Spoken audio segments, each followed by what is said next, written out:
Hello, welcome to my true criminal abode. As ever, you are very, very welcome.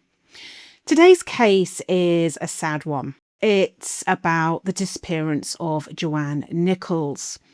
Just days before Christmas in 1985, 55-year-old JoAnn vanished from her home in Poughkeepsie, New York. Her disappearance came a few years after the devastating loss of her son, Ticker. And her husband, James Nichols, claimed that JoAnn was depressed and that's why she left. Suspicion did turn to James, but with no concrete evidence of foul play, the case went cold for 27 long years. It wasn't until 2012, after James Nichols passed away and workers began clearing out the property, that they uncovered something hidden inside the house that would finally reveal what had happened to JoAnn after all those years.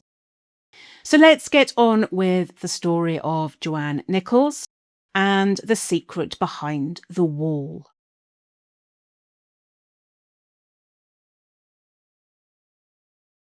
JoAnn Nichols, born JoAnn Miller, was born in 1930 and raised on her family's 240-acre plantation in Blanchard, Louisiana. Growing up in a close-knit southern household instilled in her strong values rooted in faith, tradition, community. These qualities, combined with her deep compassion for others, shaped her character throughout her life. She earned a master's degree in education from Louisiana State University in 1955 and pursued a teaching career. She had this naturally caring, warm, nurturing nature. So teaching really was the ideal career for her. And it was while teaching in the small Mississippi Delta town of Rolling Fork that she met James Nichols. Their relationship blossomed and they soon married in Shreveport, Louisiana. Shortly after their wedding, they welcomed their child James III, affectionately nicknamed Ticker, in 1956. In 1963, James had secured a prestigious position with IBM. And so the family moved to Poughkeepsie in New York, where they made their home on Vassar Road. Now, IBM was a driving force in the local economy. It employed thousands of people. Its influence extended beyond the workplace, shaping the community and daily life in the area. Now, as an IBMer, James automatically had respectability and trust in the community. And this becomes important in explaining how his private world was largely unquestioned, how that respectability that he had kind of overshadowed any suspicions that people may have had towards him. He was seen as somebody safe. Now, JoAnn adapted to life in Poughkeepsie by dedicating herself to her teaching career. That same year, she began teaching first grade at Gayhead Elementary School. Her creativity and her warmth and dedication quickly made her a beloved figure among colleagues and students and parents. She had this wonderful, innovative approach to education where she would roll out a red carpet for her students, making each school day feel like a special occasion. You know, teaching wasn't just a job for JoAnn, it was part of who she was. She wanted the children to know how special they were, and that's because JoAnn was a special lady herself. She was a devout Southern Baptist and adhered to her faith's principles, including things like abstaining from drinking and smoking and wearing makeup, that kind of thing. But her faith it was central to her life. It was a source of strength and support. It's something that may have guided her sense of duty, including her commitment to her marriage. In 1982, JoAnn and James faced a devastating loss when their son, Ticker, who at the time was pursuing a degree in computer science, tragically died at the age of 25. He reportedly fell from his amphicar and drowned in Sardis Lake, Mississippi. Now, an amphicar, if you're not sure, it's like a novelty vehicle that could drive on land and water. It's really cute, actually. They stopped making them in the 60s and they were rare. Even then in the 80s, they were rare. But it was tragic because their son died after driving this amphicar. Now, JoAnn and James had very different grieving styles. JoAnn channeled her grief into her teaching, relying on her faith for comfort. James responded very differently. He sold the family property in Mississippi, which he had envisioned Ticker inheriting one day. But bizarrely, James also chose to keep the amphicar that was involved in their son's death. Now, those things were rare, and that might have been the reason that he chose to keep it. But there might have also been an emotional attachment, possibly a reminder of his son, and that was absolutely fine. Whatever the reason he wanted to keep it, that was his choice and his style of grieving, and that's fine. But the issue is, he stored this amphicar in their backyard where JoAnn could see it. And for JoAnn, who grieved differently, it was a painful, constant reminder of their loss that she had to look at all the time. Now, all he had to do was be mindful of JoAnn's hurt and store this amphicar out of sight, like in a storage unit. Just be mindful and let his wife grieve the way that she wanted to grieve.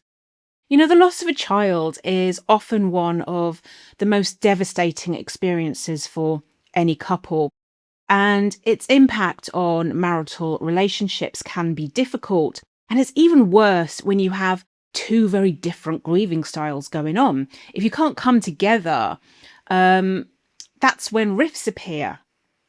And I'm not saying either style is right or wrong. Everyone is different. Everyone grieves in their own way, but it can create misunderstandings, feelings of alienation, or even resentment. And there might well have been resentment from JoAnn because it was James's car.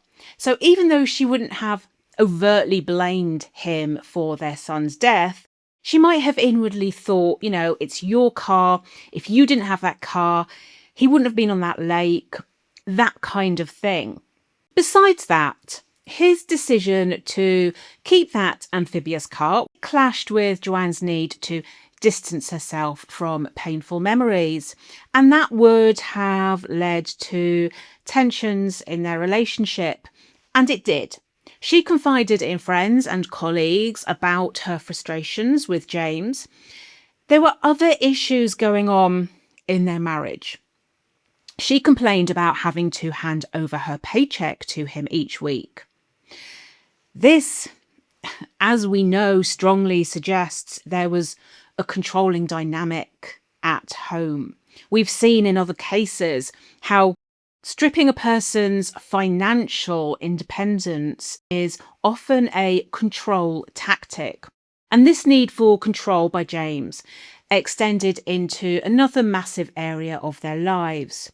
JoAnn was frustrated at his refusal to declutter their home. James was a compulsive hoarder.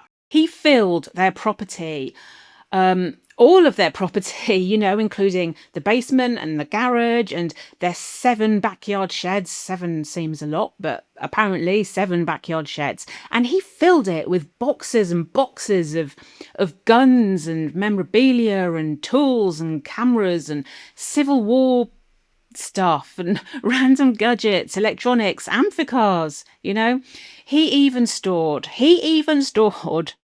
the family's deceased cat in the freezer. That is how bad his hoarding was. He could not let anything go.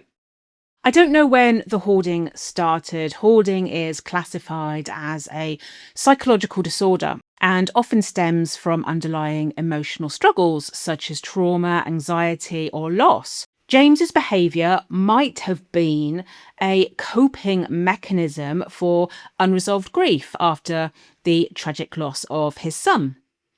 Grief can intensify attachment to objects, especially when someone struggles to process loss. His collection to items that may seem trivial to other people had intense emotional meaning to him. Could his hoarding have reflected an unconscious attempt to fill the void left by his son's absence? It's quite possible. Now, obviously, I'm not diagnosing anybody here. I'm just giving possibilities as to things that may have been going on for him. Now, regardless of what was going on for James, the impact on JoAnn was profound. She was coping with the loss of her son herself. Plus, on top of that, she had her husband's hoarding. That was an extra burden on her. If she was channeling everything into things like her faith and her teaching, I imagine that was her way of creating a sense of order amongst the chaos going on around her. But things were strained in their relationship. December the 20th, 1985. It was 5 days before Christmas. JoAnn taught her pupils at Gayhead Elementary School for the very last time. That evening, she and James dined with friends at the Ground Round Grill and Bar. It was a seemingly ordinary end to the day. But it was the last time that anybody saw JoAnn alive.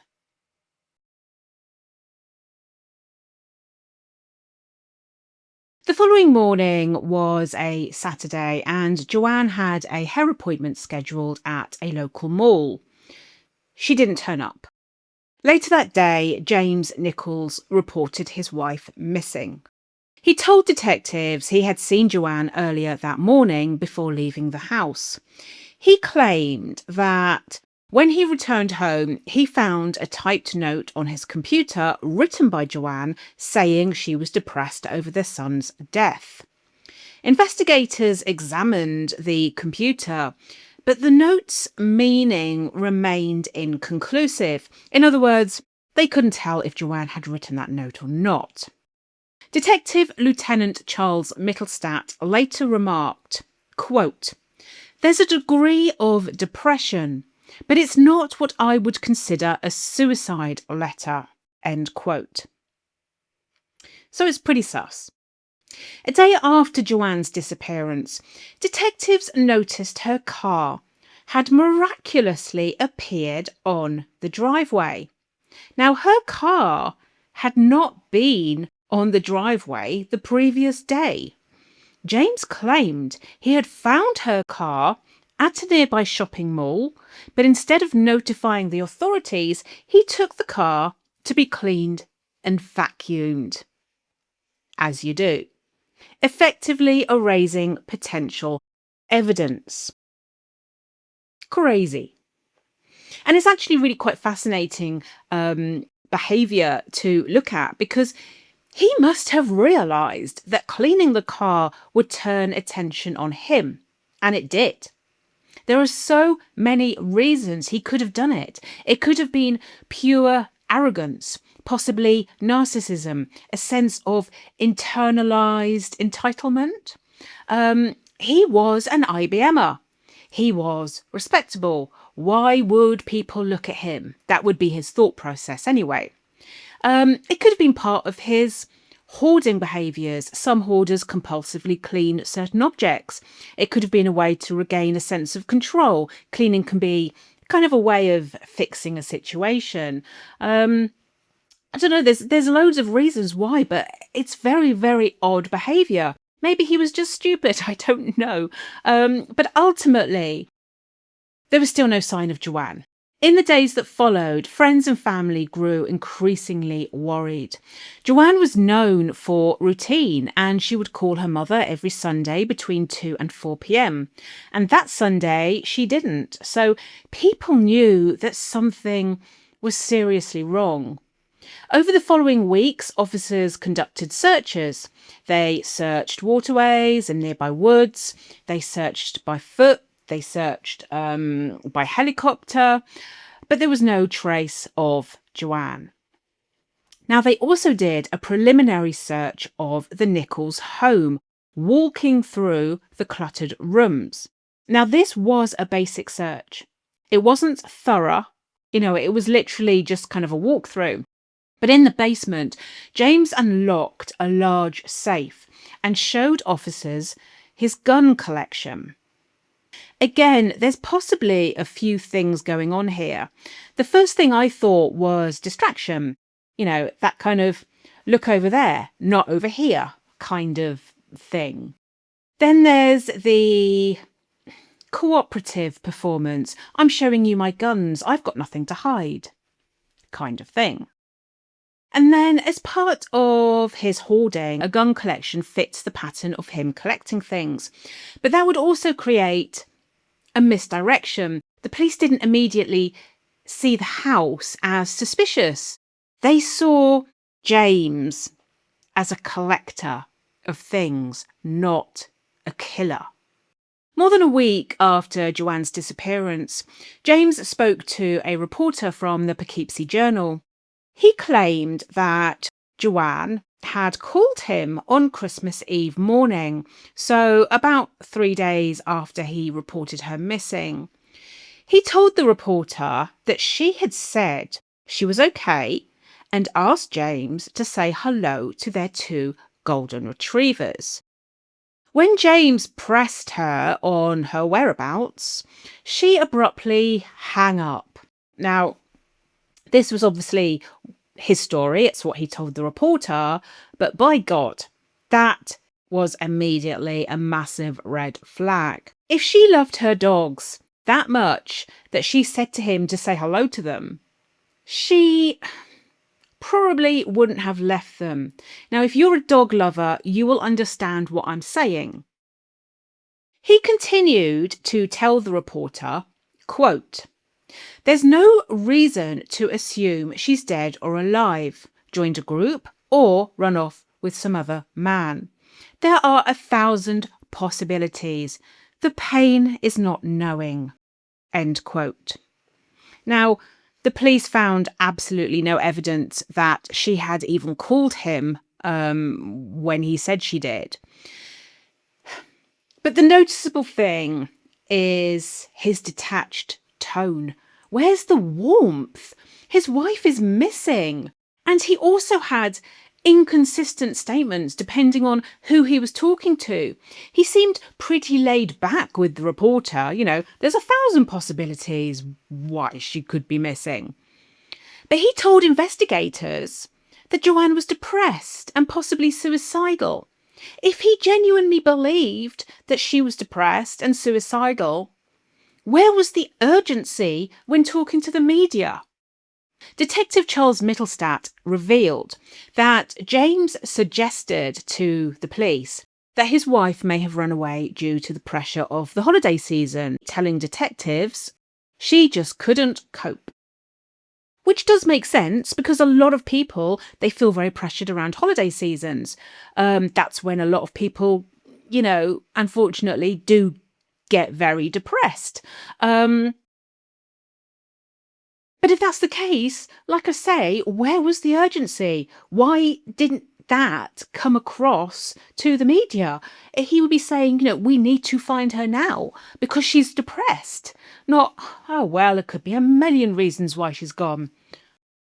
Now, when James spoke to the police, according to him, he said that JoAnn had found a new name, she was at peace with God, and didn't want to be found. He even claimed that she had left her wedding ring behind. His detached tone, the lack of warmth, the ambiguous remarks completely unsettled investigators, as it would do. And so they placed him under surveillance. Weeks after JoAnn's disappearance, they discovered that James was seeing another woman. When they confronted James with photographs of the two of them together, he coldly replied, quote, "If you don't have a warrant for my arrest, you can talk to my lawyer," end quote. There he is. That is the real James Nichols. This marked the last time that James cooperated with the police. Now, despite the mounting suspicions against James, the investigation stalled due to a lack of evidence. Without a body, without a weapon, concrete proof, witnesses, anything. There was just no evidence of foul play, and detectives were unable to obtain a search warrant for the Nichols home. And that's why I said that initial search that they did was a preliminary walkthrough. They needed a search warrant to do a proper deep search of his home. And that there is where the system failed. If they had that search warrant and went into that home properly, they would have probably found JoAnn. Now, it was a source of frustration for investigators, for Detective Mittelstadt, who strongly believed JoAnn's body was hidden inside that house. Mittelstadt later remarked, quote, "There was no doubt in my mind that he knew where his wife was. The man was cold. I mean, seriously cold," end quote. And I can't help but wonder, had James not been this respected, middle-class, white man working for IBM, whether things might have been slightly different. The social prestige may have shielded James from scrutiny, not just by the police, but neighbours and acquaintances. They might have been reluctant to challenge someone of his perceived status. It's a phenomenon seen in many cases where individuals in positions of authority or respect are kind of given the benefit of the doubt, even when warning signs are present. And then there's also the assumptions about domestic disputes in missing persons cases. During that era, still today, but more so then, cases involving married couples were frequently seen through the lens of private, personal conflicts. The husband's narrative was often accepted without challenge, and this led to a lack of urgency in investigations. And then this leads to another issue, gender bias. Women are often stereotyped as emotional, flighty. So there might have been an assumption that as an emotional woman, she overreacted and up and left. But crucially, this bias could have led investigators to focusing less on potential crimes and more on the idea that JoAnn left willingly. I mean, I don't know any of this for certain, but it just seems to me that people from different backgrounds, different lifestyles, different cultures, whatever, they can be treated differently. For instance, people from marginalised groups, such as women of colour or those in vulnerable socio-economic situations, still often face, even today, slower responses or lower priority. Now, the people who knew JoAnn, her family and her friends and her colleagues, they all refused to accept that she had left voluntarily. They pointed to her strained relationship with James. They said her deep commitment to her students proved that she wouldn't have ran away, she wouldn't have left them, and she wouldn't have taken her own life. That was just completely out of character.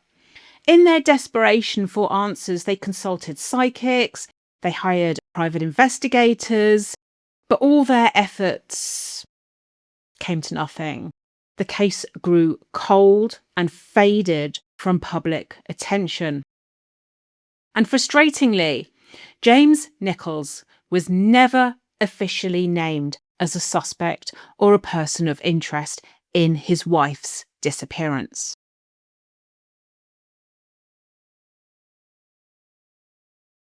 So let's look a little bit deeper at James. James Jimmy Lutellus Nicholas Jr. had always shown unusual behaviour. He grew up as an only child during the Great Depression in the small Delta hamlet of Alligator, Mississippi. Alligator took its name from the nearby Oxbow Lake, where alligators were often seen. Strangely enough. I do love useless bits of information. Now, James was the son of a physician and came from a family of social standing. A childhood acquaintance described James as different, noting that his family was not affectionate and James himself lacked warmth. Now, remember the detective who said that James was cold, seriously cold. So it's kind of all slotting into place. Now, while other children played games like cops and robbers, James preferred to stay indoors, engrossed in his train set. So that just shows he was a loner. His interest was more in things than people. Again, a characteristic where that makes sense. As James grew older, he developed an obsession with cars, meticulously polishing them until they gleamed. Okay, again, sounds very familiar. We can see the beginning of his obsessive behaviour and control. He had a girlfriend, but during games like musical chairs, he would pull the chair out from under her, causing her to fall. And this wasn't just once, it was repeated behaviour. So early on, we have massive red flag behaviour. Pulling a chair out from somebody, it's not playful, it's humiliating. It's a way to assert dominance while kind of pretending to people it's a joke, it's supposed to be funny, but it ain't funny. It also questions his level of empathy. Did he have any empathy? I don't think he did. It shows difficulties in forming emotional connections. It's also socially inappropriate. You're not fitting in socially if you're doing that kind of thing, you know? And that leads us to James's behaviour in adulthood.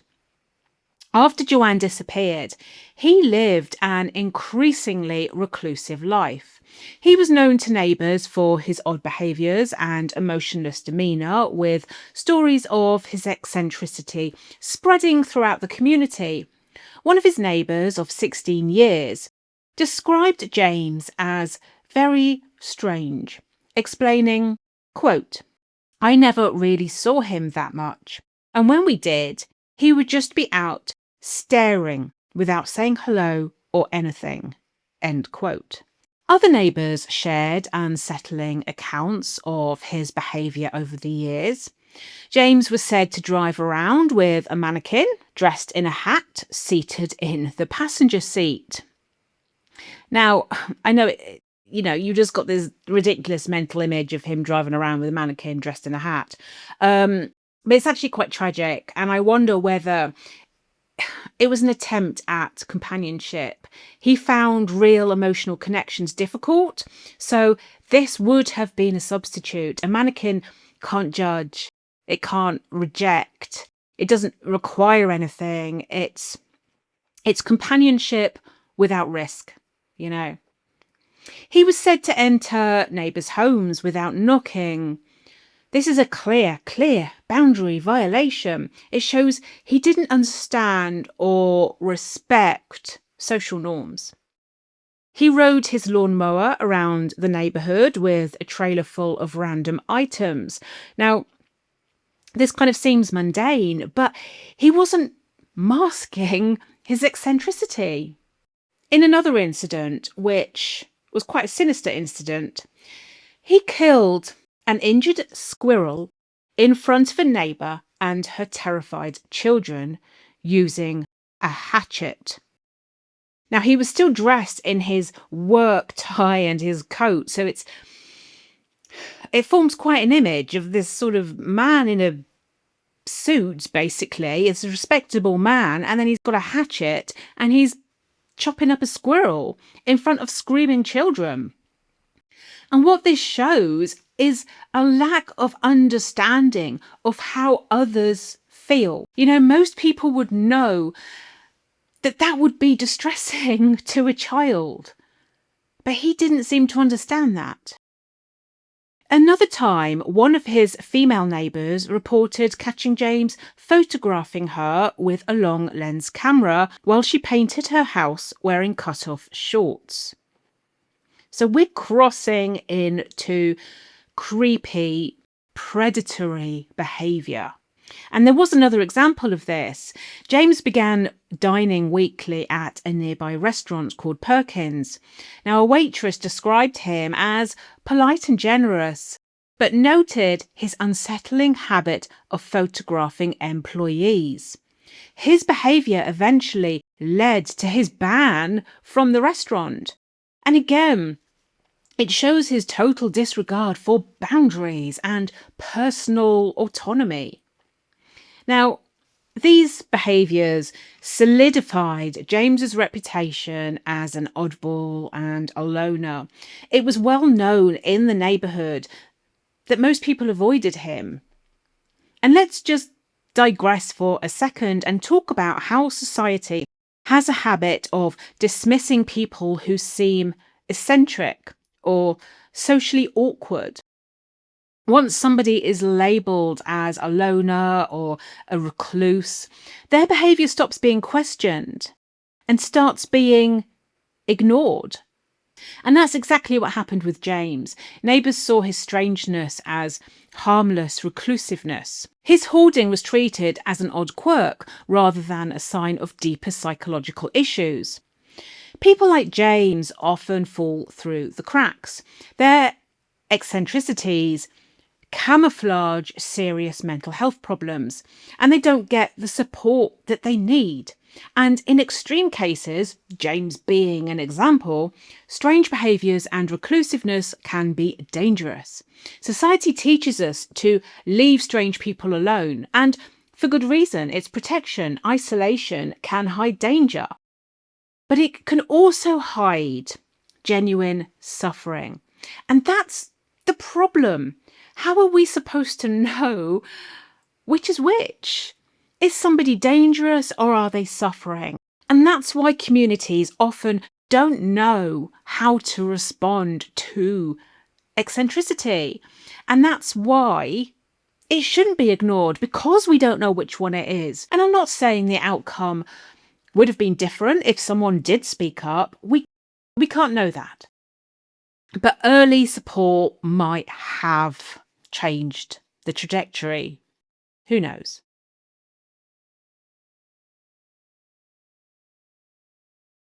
So just 13 months after JoAnn's disappearance, James filed for divorce. He cited her absence as the grounds, but the process was never completed. When the findings of fact and judgment of divorce were submitted, the judge never signed them, leaving the marriage legally intact. But think about that. 13 months, a year. Does that sound like a man distraught over his missing wife? His behaviour is not that of a grieving husband, but someone who has already psychologically moved on. Now, 7 years after JoAnn went missing, she could have been declared legally dead. It would have meant somebody applying, and to be clear, James didn't apply. He did not apply for her to be declared legally dead. Whether he would have done, it's possible, but he never got the chance, because as soon as that 7 years hit, JoAnn's family actually intervened and asked the local court to block the declaration. And this left JoAnn's legal status in limbo and kept her legally missing and not deceased. So the family made sure that James couldn't declare his wife legally dead even if he wanted to. And what it shows is that JoAnn's family did not trust him one bit.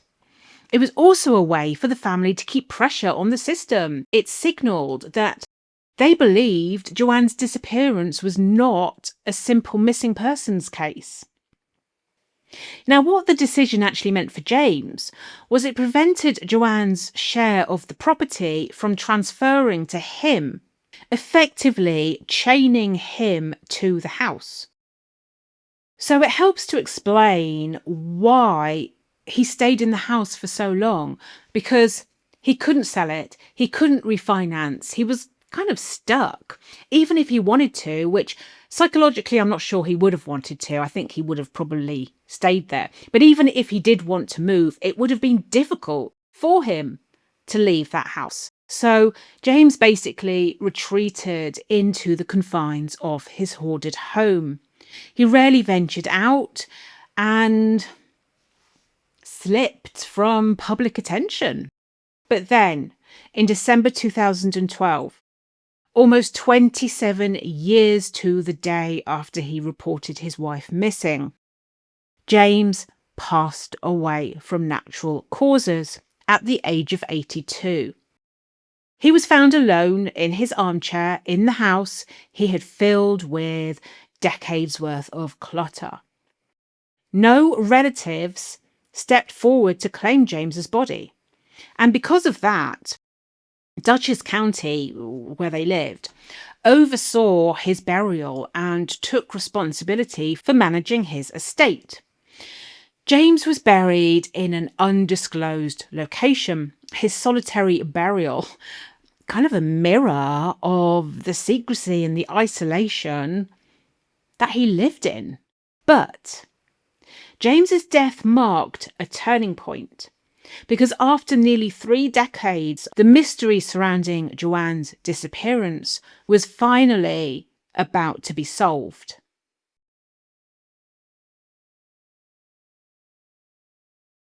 In 2013, a contractor was hired to clear out James's home on Vassar Road. As the crew worked through the clutter, they came across something no one expected. Amid the piles of possessions and debris, the team uncovered a concealed false wall in the basement. Remember when he was showing the gun collection? Look at my guns. Don't look over there. Don't look at the false wall. Look at my guns. It's really quite sick, isn't it? Behind the wall lay a sealed cylindrical barrel. When the barrel was opened, investigators found a garbage bag lightly bound with rope. Inside the bag were skeletal remains. Forensic examinations confirmed that the remains belonged to JoAnn. The Dutchess County Medical Examiner's Office identified JoAnn through extensive dental work, including a partial denture, which facilitated straightforward identification, so I think it was easy to identify her. Forensic analysis revealed that JoAnn had died from blunt force trauma to the head, with a large area of the right side of the skull missing, confirming the violent nature of her death. She didn't fall. This wasn't an accident. Her hands were tied with rope. This was a violent attack. Her body had been placed intact in the container, which was meticulously insulated to suppress the odour of decomposition. The elaborate effort to hide her body pointed to a deliberate and calculated attempt to obscure her fate. James's actions demonstrated careful planning. As workers continued to clear out the property, they discovered the preserved remains of the 2 golden retrievers and the deceased pet cat.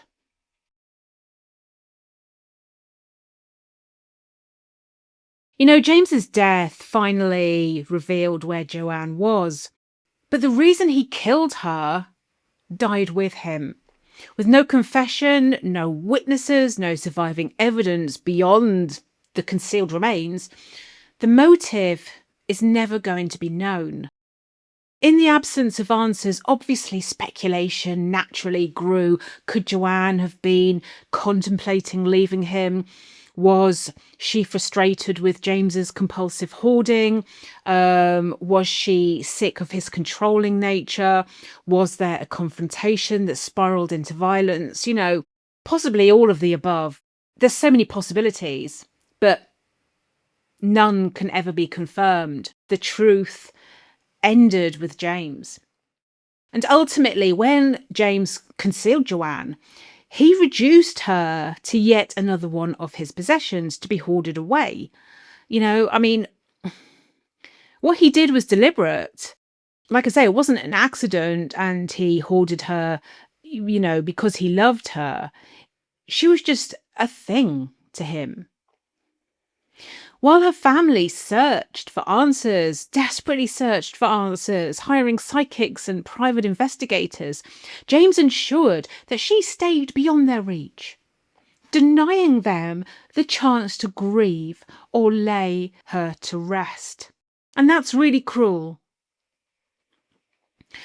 But unresolved cases don't just affect families, they affect communities. The discovery sent shockwaves through the local community. Neighbours accustomed to James's reclusive and eccentric behaviour were horrified to learn that he had concealed JoAnn's remains within the very home that they had passed by daily. In fact, he was that reclusive. I think some of the neighbours didn't even realise he still lived there, Either way, it's horrific. People in her neighbourhood may well have grappled with guilt. The missed warning signs, the moments that they would replay years later, seeing James acting oddly, they would think to themselves, I should have noticed something. Suddenly, when you know the truth, it all seems painfully obvious in hindsight. Unresolved tragedies can cast a shadow over a community. People remember the unease at the time. They remember how uneasy James made them feel. But most of all, they remember that nothing was done. By the time JoAnn was finally found, James Nichols had already died peacefully, escaping any criminal accountability. He died peacefully, which was the complete opposite to JoAnn. And that's because nothing was done. Imagine being one of JoAnn's loved ones and knowing that justice was never served. Doesn't seem fair, does it? James's death also exposed those missed opportunities and systemic failures that actually allowed JoAnn's disappearance to remain unsolved for so long. The police didn't push hard enough. There were no welfare checks or follow-ups on his hoarding. They walked through that house, they would have seen, but they were probably just distracted by it. They didn't realise the seriousness of it. They didn't push for that warrant to do a thorough search. Detective Mittelstadt, who often drove past the Nichols home wondering whether JoAnn's remains were hidden inside, shared the frustration. He later said, quote, "It's a sin that he got away with it all those years. I probably shouldn't say this because it's not politically correct, but I hope he rots in hell. Politically correct or not, it's correct. That man deserves to rot in hell, and that's where I hope he is." After nearly 30 years, JoAnn was finally returned to Louisiana, where she could be laid to rest. JoAnn deserves to be remembered not for the way she died, but for the way she lived. She was a devoted teacher, a woman of faith, a cherished member of her community. Her legacy endures in the students she inspired and the lives that she touched. And so now the red carpet belongs to her, just as she once made it belong to them. So that was the case of JoAnn Nichols. It was a really sad case. I usually end by saying, be kind, but I want to extend that a little bit. Be kind to people who are different. They might be hurting. And a bit of kindness could change somebody's day. Vigilance doesn't always have to mean suspicion, but equally, don't ignore behavior that feels wrong. You stay safe and hopefully see you back here for another case at my True Criminal abode. Bye.